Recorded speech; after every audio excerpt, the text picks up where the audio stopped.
ലോകം ഇന്നുവരെ കണ്ടിട്ടില്ലാത്ത ഒരു വൻ ശക്തി പോരാട്ടത്തിന് ആഫ്രിക്കൻ മണ്ണ് സാക്ഷ്യം വഹിക്കാൻ പോകുന്നു. കെനിയയിലെ തീരദേശ കൗണ്ടിയിലുള്ള ശാന്തമായ ഒരു കുന്ന് ഇന്ന് ലോക വൻ ശക്തികളുടെ ഉറക്കം കെടുത്തുകയാണ്.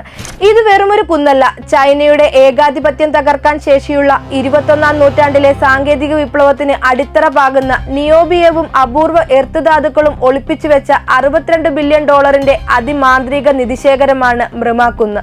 സ്മാർട്ട് ഫോണുകൾ മുതൽ അത്യാധുനിക മിസൈലുകൾ വരെ നിർമ്മിക്കാൻ അത്യാവശ്യമായ ഈ ധാതുക്കളുടെ കലവറ കണ്ടെത്തിയതോടെ ആഗോള രാഷ്ട്രീയത്തിലെ പുതിയ പോരാട്ട ഭൂമിയായി കെനിയ മാറിക്കഴിഞ്ഞു.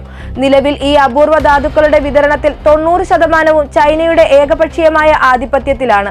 ഈ കുത്തക തകർക്കാൻ അമേരിക്കൻ പ്രസിഡന്റ് ഡൊണാൾഡ് ട്രംപും തങ്ങളുടെ സാമ്രാജ്യം സംരക്ഷിക്കാൻ ചൈനീസ് പ്രസിഡന്റ് ഷീ ജിൻപിങ്ങും ഒരുപോലെ കരുനീക്കങ്ങൾ നടത്തുകയാണ്. കെനിയൻ സർക്കാർ ഈ കുന്നിലെ ഖനനത്തിനായി ആഗോള ടെൻഡർ വിളിച്ചതോടെ അമേരിക്കയും ബീജിംഗും തമ്മിലുള്ള മിനറൽ വാർ അതിന്റെ അത്യുന്നതങ്ങളിൽ എത്തിയിരിക്കുന്നു. രാജ്യത്തിന്റെ സാമ്പത്തിക അടിത്തറ തന്നെ മാറ്റിമറിക്കാൻ ശേഷിയുള്ള ഈ നിധി ആഫ്രിക്കൻ ഭൂഖണ്ഡത്തിലെ വരുംകാല രാഷ്ട്രീയ സമവാക്യങ്ങളെ എങ്ങനെ സ്വാധീനിക്കുമെന്നാണ് ലോകം ഉറ്റുനോക്കുന്നത്. എന്നാൽ ഈ ഖനനം അത്ര എളുപ്പമല്ല. അവിടുത്തെ ഗോത്രവർഗക്കാർക്ക് മൃമാക്കുന്ന് കേവലം കല്ലും മണ്ണുമല്ല, മറിച്ച് തങ്ങളുടെ പൂർവികരുടെ ആത്മാക്കൾ വസിക്കുന്ന പവിത്രമായ പുണ്യഭൂമിയാണ്.